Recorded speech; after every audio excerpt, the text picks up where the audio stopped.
so much for jumping in and joining us for today's episode of the three-part series where we're going to be focusing on building out an AI agent. If you're in Melbourne, I hope you're dry. If you're somewhere else in Australia, good call. But grab your lunch. And we were going to have Jamie lead us through this, but he has come down with the flu. So very capable Liam's going to take us through. Thank you, Liam. And without further ado, I will throw to you. As per usual, if you have any questions, please pop them in the chat and we'll have a bit of a Q&A at the end.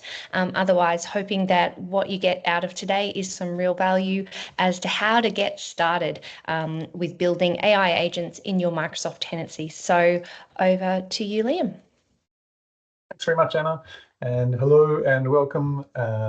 Jamie is still here, if only in spirit.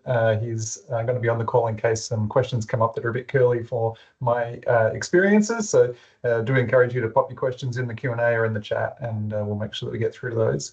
It is episode 2, so last time we met, we already talked a bit about what's sort of out of the box from Copilot in the Microsoft tenancy, and so what you can get just by handing over the money. But now we're talking a bit about what you can do customizing that. Even though today I'll be focusing on the Microsoft suite, you can certainly generalize the concepts into, say, Gemini if you're in the G Suite environment as well, or other platforms as well that you might be using. So today's focus is building a simple agent. That's it. Normally we have lots of, we have 3 or 4 content points that we want to hit, but today we're just focusing on actually creating an agent together. As I spoke about last time, and you will have heard me say before, there are these 2 paths which are both important between the personal productivity journey that each of us is going down as AI continues to evolve, and we're all coming under, I think, increasing pressure to pretend that we know what's going on, or to actually know what's going on, depending, to be able to contribute some value to your own day, but perhaps to the teams that you're a part of or leading, or to those that you're supporting. So there is an increasing pressure, but the sands are changing just as quickly as ever. And it is a little bit challenging, I think, for us to translate all of those great ideas that we're having, hearing about and reading into what can we do in our own environments. So today, this simple agent is going to be focused on something that you can get some business value from in terms of the use case, but you could easily translate that to a personal journey as well. And we've got plenty of examples where people have said, hey, here's a task I have to do every day or every week. It takes me, like an hour a week. It's always the same. It's always documentation backed. Could I offload that to an agent? And in many cases, the answer has been yes. That only helps that one individual, but they're making really great use of their technology. So of course, that feeds into the business journey as well, and being able to create business-aligned tools and outcomes. So before we set off, I'm going pretty quickly through this part. I want to have the maximum amount of time for doing a screen share and having a look at the process together. We actually, before I dive into the things that we'll need, maybe just some show of hands or thumbs up. How'd anyone go with their practice from the last session? Did people have a chance to tackle some Viva training or do some other training around Copilot?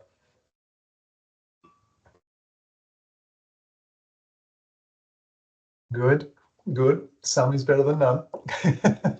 And trying out any of the new Copilot tools, perhaps that you had seen but not been able to engage with before, or engaged with in a new way, having had some inspiration or guidance. So I'm thinking perhaps in terms of create or the researcher or analyst. Very good. That means there is an easy opportunity for you today after this session to go, hey, I was just in a session. How do I do blah? Create me an infographic, and you'll be able to tick that box. How'd you go sharing with others? Anyone had an interesting conversation or share some wins that they had with others in their organization?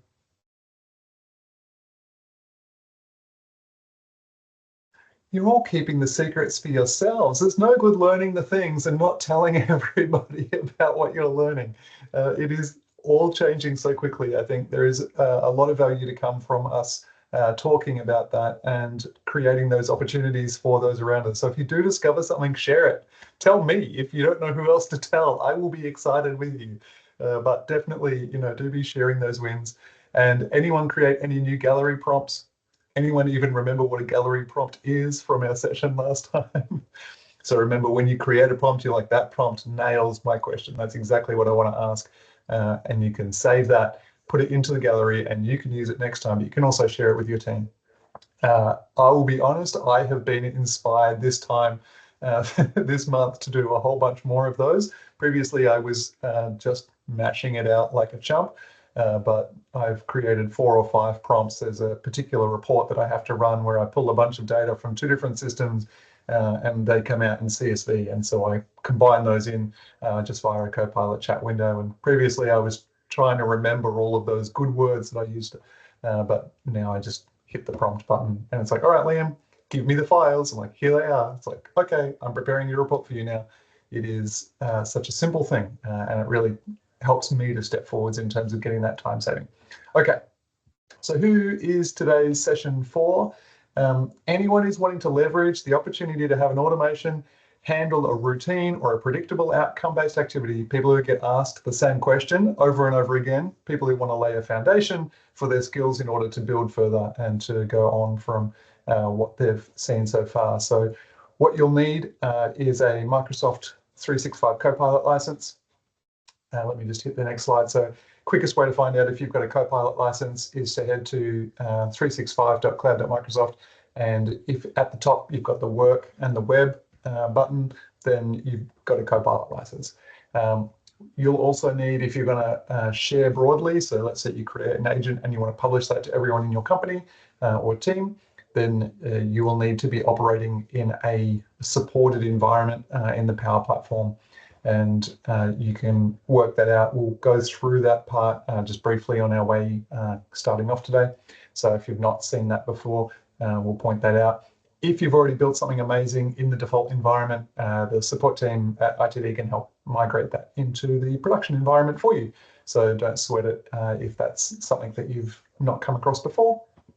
And of course, most importantly, you need a problem to solve. There's no good in coming in here and going, I'll just do what Liam did. I'll copy someone else's. That's a useful learning activity in terms of getting familiar and comfortable with the tools.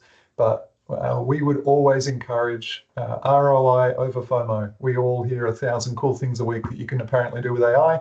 And if those are the only things we pursue, then we don't solve problems. So the best thing you can do is have a problem to solve.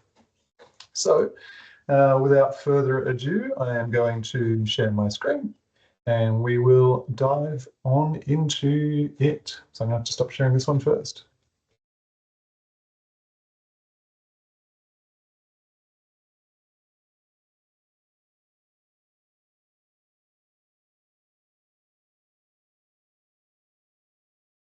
Here we go. So we're looking here just at the generic build page.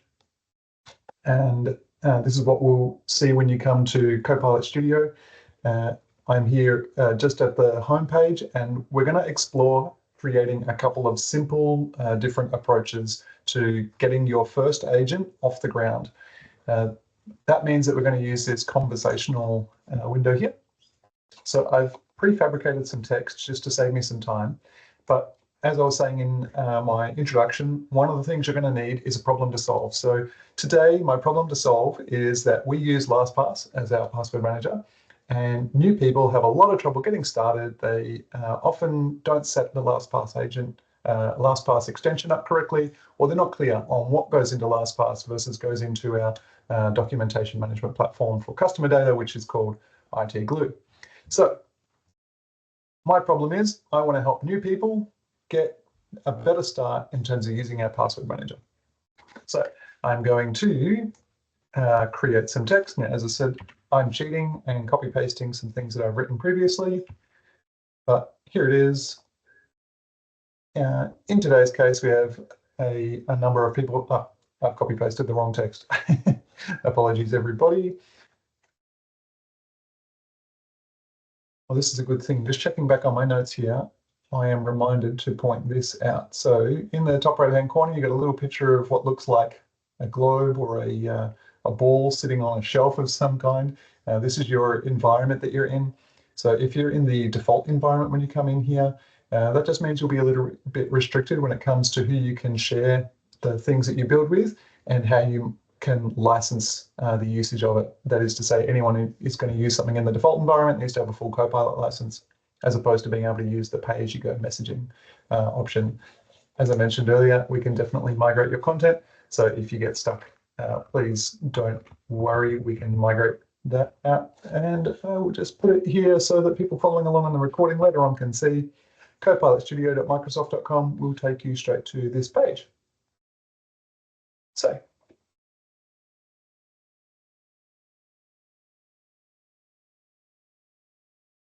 I'm going to go ahead and hit create. The first window that you're facing is a conversational window. It's designed to use natural language, so you can talk to it using whatever communication style you want. You don't need to use a long or a fancy explanation, and the Copilot agent builder will attempt to just create that for you right away. And you can see now on the right-hand side of my screen that I've got an agent. It's created these suggested prompts, and it looks like it's actually created something which is reasonable for what I want. I don't want it to be called agent, so I'm going to tell it to call yourself LastPass Assist. I'm going to put a V1 in here. You probably wouldn't do that, but just so I can track and clean these things away when I'm done here today. So it's now gone and changed the name, which is excellent. And I'm also going to want to give this some content, so some knowledge articles. So I'm not sharing this particular folder right now on my screen, but I'm just browsing my SharePoint environment. And I've got a folder that contains all of our LastPass training documentation. So I'm going to grab that link and I'm going to tell it, use my LastPass doco for your knowledge.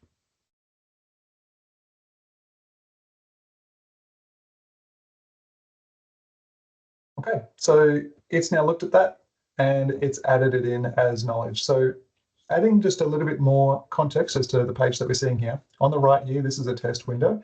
And so every time you make a configuration, it's helpful to just sanity check what you've created. Is it working? Is it doing what you think it is? So if I ask it, how do I get started?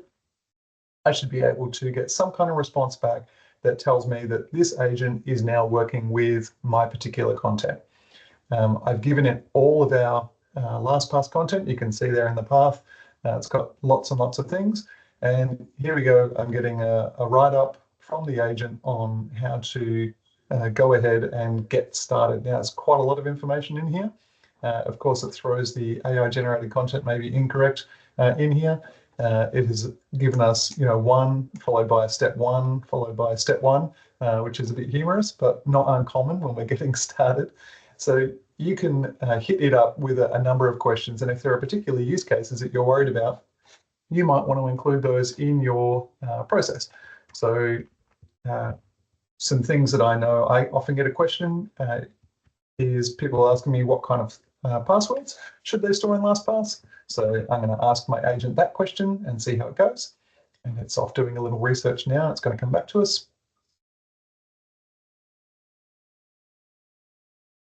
Nice. So it's picked up on a piece of material that exists in one of our reference guides. And you can see here it's actually linked to that directly.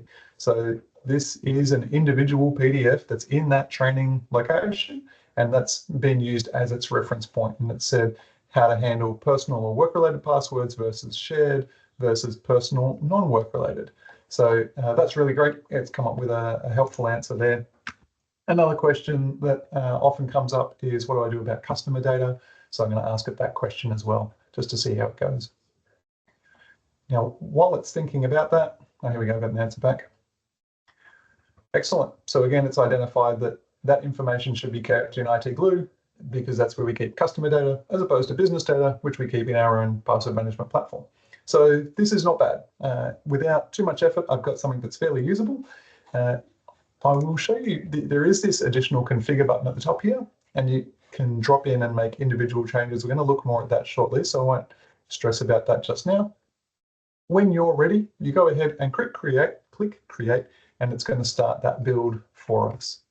Now, just before I do that, I want to run through a different scenario.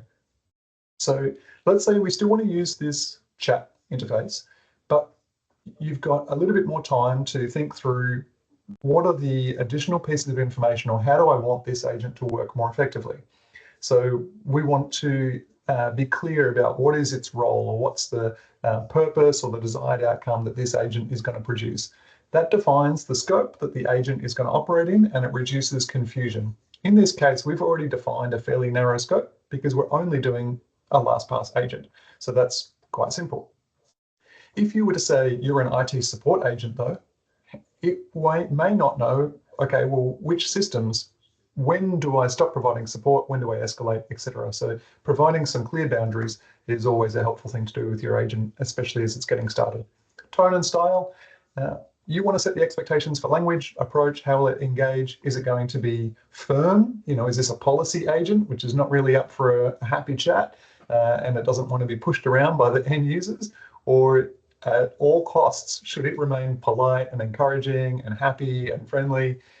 Should it speak with a Shakespearean overtone? If that's what you like and is relevant to your agent, you can shape how is it going to present itself. What's its core objective? So what's the agent trying to achieve in the outcomes? What kind of instruction style do you want it to provide? For example, if you're providing information to a group of people who are well versed in that area, you might want to keep with bullet points, something very sharp and clear. You might want to have references to the external content that's being considered, be they web pages or internal knowledge base, etc. If it's working with people who are not well versed in whatever it's conversing about, so in our case, maybe it's again providing a technology support with people who don't often use that technology. Does it want to use then longer form? Do you want to tell it to use lay language and avoid overly technical terms? Don't use acronyms, things of that nature. Error handling, what should it do when it goes wrong? And what are the kinds of cases where it might trip over those boundaries and start falling out of scope? How do you want it to handle that? So again, a good example in this case could be, I want you to raise a support ticket if the end user is getting frustrated or struggling or facing a troubleshooting issue. Just raise a support ticket for them and let them know that you've done that. And in my case, I'm going to have a security reminder, but you could have any kind of a wrap up or a special cases, what to do in these particular things, or what message should you always include at the end, or how do you want it to wrap up? So let me just quickly grab my slightly larger piece of text. Again, here's one I prepared earlier. So let's just take a quick look through. Actually, we'll be able to see it on the next screen, so we'll get that going. Okay, so tone and style, use simple conversational language, avoid jargon, be encouraging and helpful. Your core objective is to help employees complete tasks in LastPass, such as setting up an account, saving passwords, sharing credentials securely, using browser extensions and mobile apps. So you can see how I've been far more descriptive as to what I want this agent to focus in on. When we kicked off with our previous agent, the results were not bad. It knew the answers. And for someone asking a good question, it came out with a reasonably relevant response, which is excellent. But you can see here how it's going to be much more directed around how it will engage with our end user. And it just takes me a little bit more time on the kickoff to make sure that I've set it up well. So there's some things in here that I'll draw your attention to that might be helpful. Specifying whether you want to use bullet points or long form text is always a good one, just to get your agent communicating in a way that's going to be pleasant for your end users. You might be the end user, and so you can just tell it to do whatever you want. But if you allow it to determine, you might just be inadvertently getting frustrated. A common one for me is I often ask it to use Australian English because I don't need Zs all through my text. I need S's all through my text, and I don't want to have to correct all of the output that comes when I copy paste that into different systems. Error handling, so in this case, if you get into a troubleshooting situation, I want you to raise a support ticket with a summary of the conversation and the issue that the end user is facing. Now, interestingly, you'll see that just by asking it to do that, it doesn't have the capability to do that, although it will try, and so we can have a look at that. Some boundaries, Don't share actual passwords or sensitive data. If asked for something outside of LastPass usage, politely redirect to IT support. And always remind users not to share their master password and enable MFA. So this is a more advanced setup. We'll call this one V2. And we're going to connect this one to some documentation. We're going to do that a little bit differently. So when it's finished with its rename, which it is here, we're going to go ahead and create this agent, and then we'll get on to making some changes. When we're connecting into the different data that we want an agent to refer to in Copilot and the Copilot Studio here, that's referred to as knowledge. You want to be thoughtful about the knowledge that you connect the agent to. Ordinarily, when you're approaching the Copilot chat interface, your permissions carry through. So you're seeing what you can see. In this case, though, if I put in here some kind of secure content, and then somebody comes to chat with the agent, they have the access that the agent is given. So it's really important just to be considerate of what you want to put into your knowledge. So we're going to add some knowledge today. We're going to add in a specific document. So it happens to be on SharePoint. You could drag and drop if you wanted to, or browse to that, but I'm just going to specify the file. So in this case, instead of adding an entire repository of documents, I'm just giving it one document. And I'm going to say that this document is an official source. It's going to offer to update the instructions, which it will do, so that when it's responding with a reference to the official source, it will state that in the response. So we might give you a variety of content that we say, these are the official ones, these are organizationally endorsed, and then we might have a lower level of content that we want to share. So, for example, we might want to also include the support website for the lovely people at LastPass. Their documentation is very good. So I'm going to add that in here as well, but I'm not going to call that an official source. For the purposes of this agent, our policies trump LastPass's support, and so that's really important to have clarified in here. So now we're starting to add out and curate what kind of knowledge we want our agent to be able to engage with. And we can do a quick test, as I was saying before. It's always a good idea to test. And let's see how it goes now.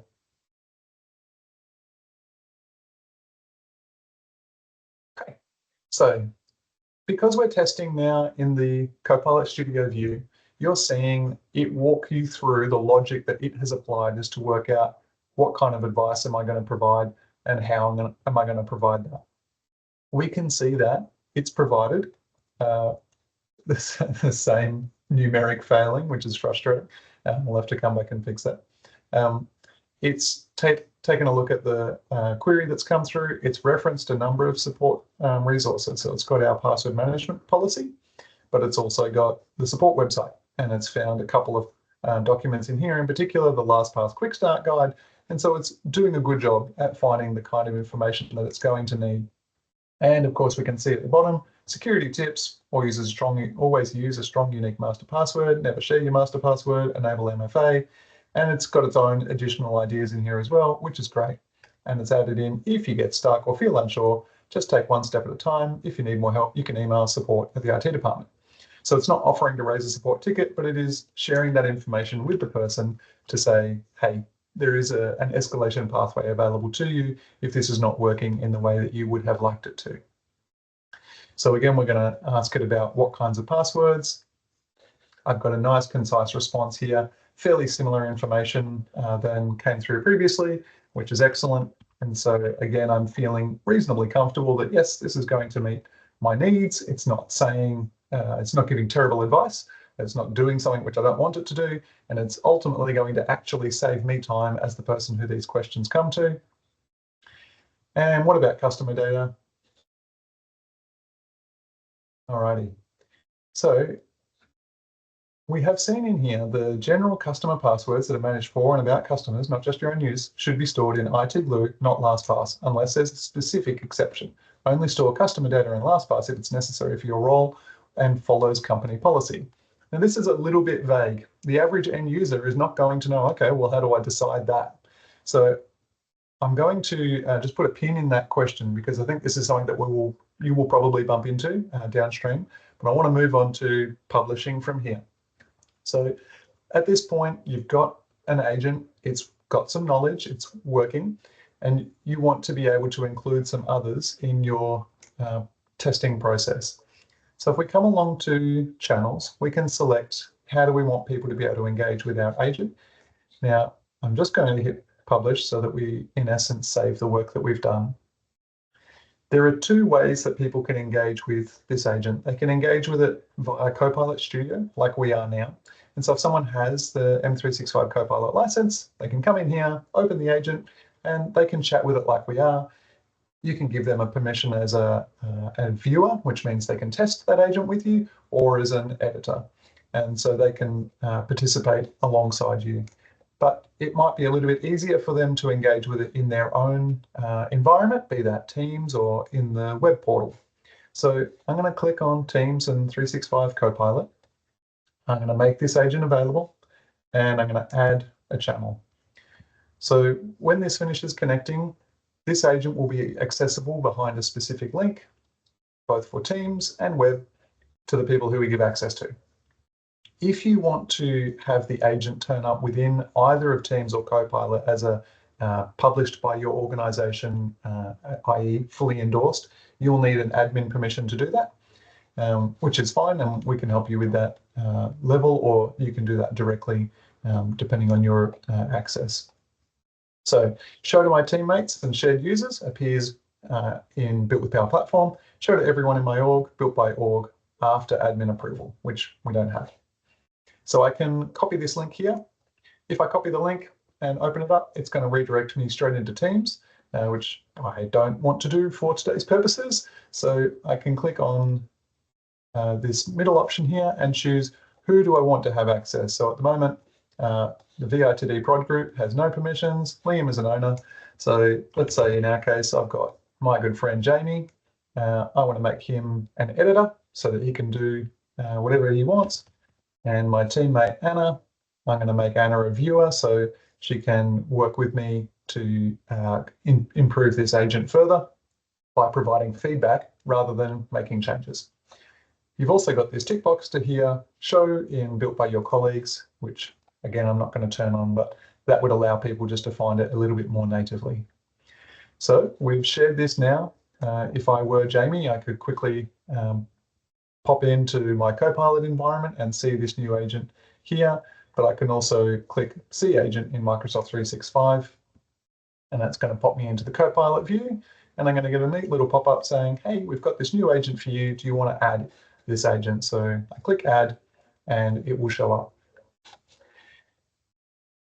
Now, here's one I've prepared earlier, just so that I didn't have to go through the add process, and I can show you it looks quite similar to what we were seeing in the test view in a format that you've got your chat window and your pre-formatted prompts here.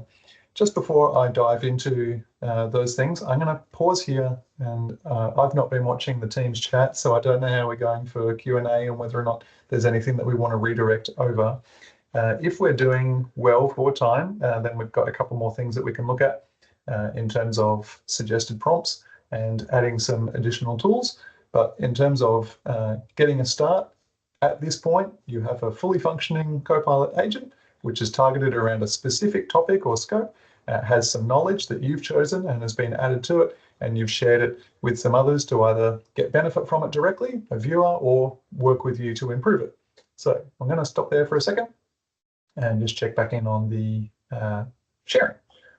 There were a few questions that came up, Liam. Thank you. One from Ben saying, have you found a successful way to make responses never include the dreaded EM dash? Never is tough with the AI-powered orchestration that's going on. So it does depend a little bit on what's leading to that in a particular use case, but you can target it with tools and prompts, which, let me just flip over to this one.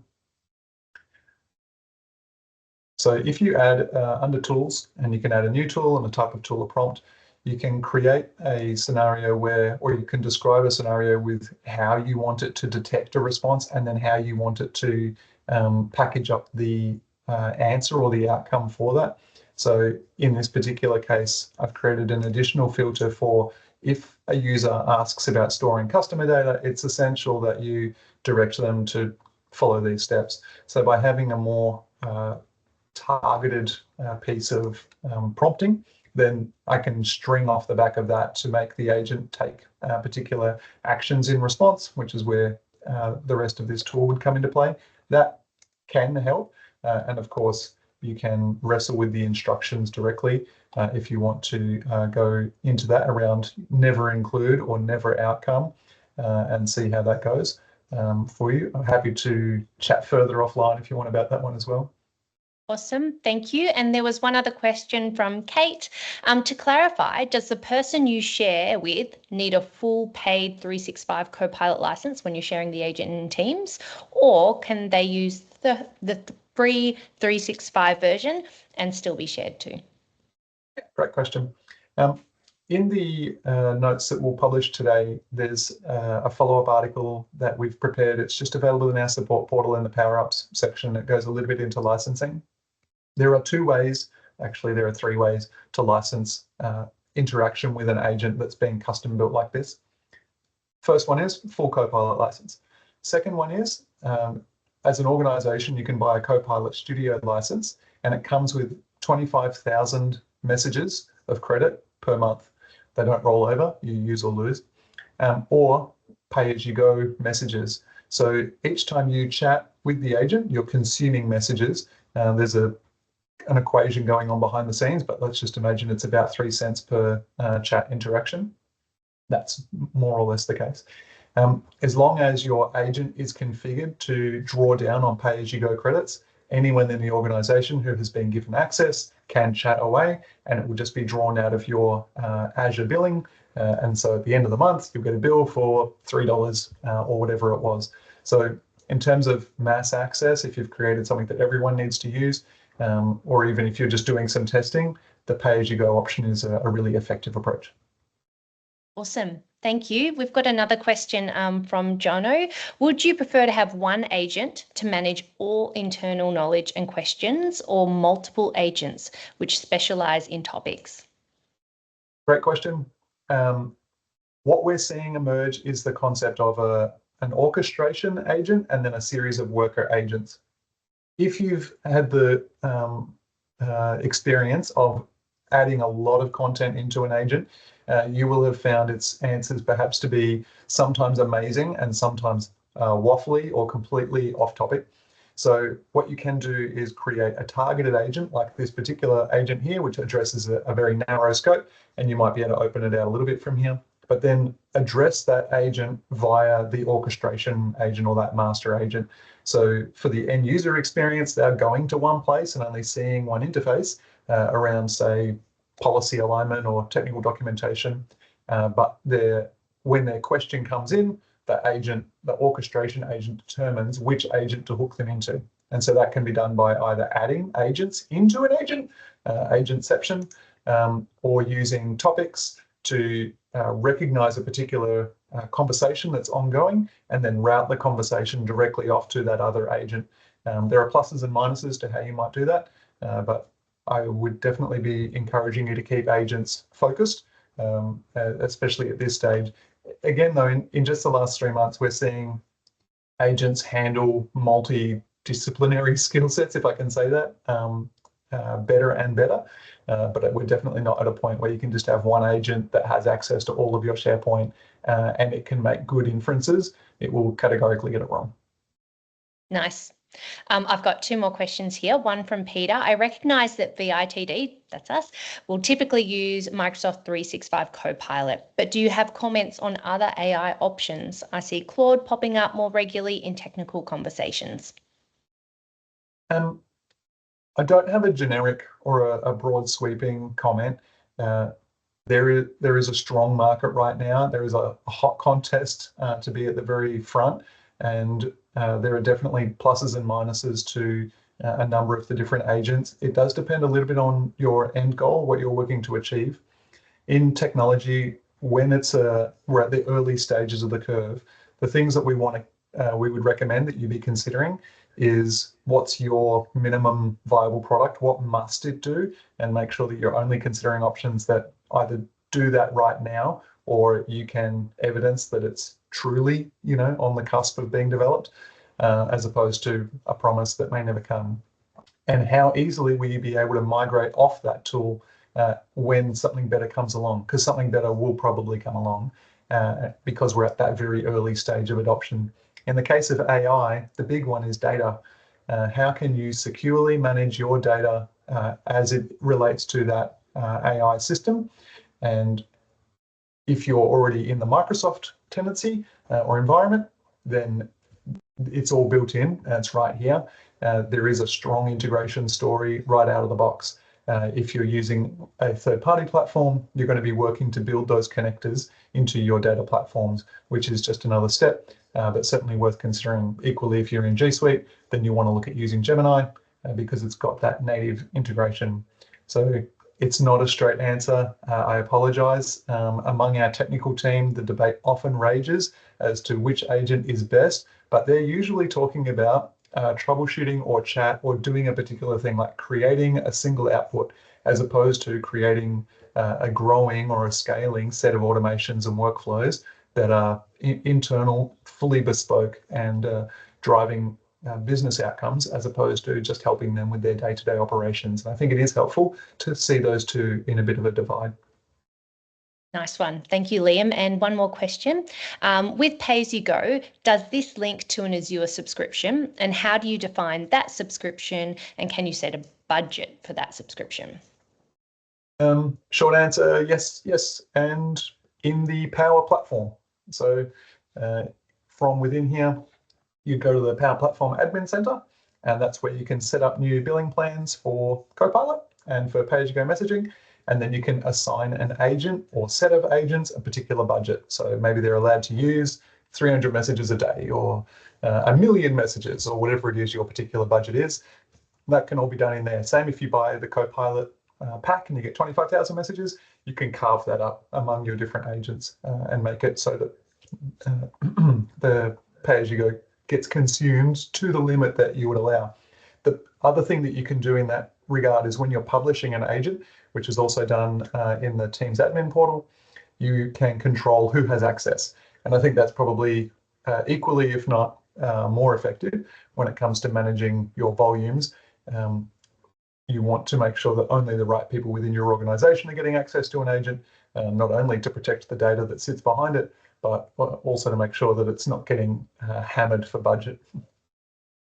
That's awesome. Thank you, Liam. If you've got any last questions, pop them in the chat now. I've got a question I'm going to throw in amongst there. If you are looking at AI agents, and I came off a call just this morning of someone who wants to get started, wants to start moving in their space, their competitors are, and they know they need to move. How do I engage with either the virtual IT department or my IT provider so that I can start to get traction and movement in this space and actually do something forward motion? Sure.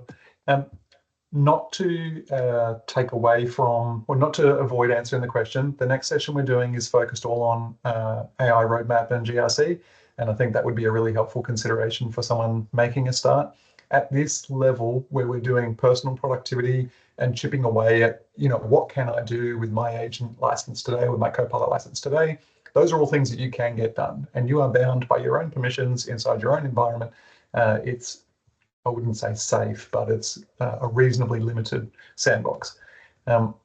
Those would all be things I would encourage people to be doing some short courses, to use the Viva Learning as we looked at last month, and to get familiar with what can AI do in this kind of a context.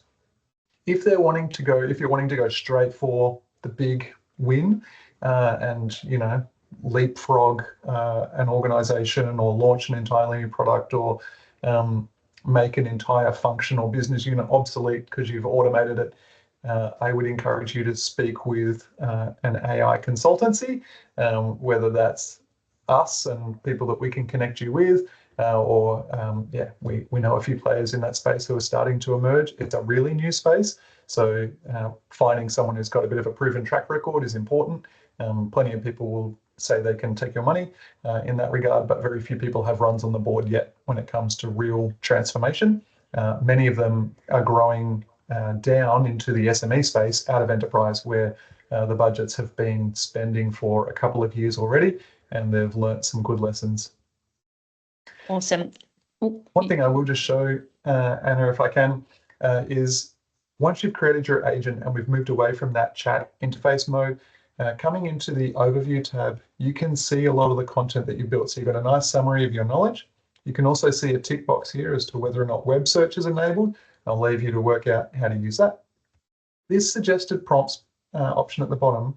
So when someone opens up that chat for the first time and they're seeing these little prompts here, or they can click see more and view a few more, those are driven by this suggested prompt option.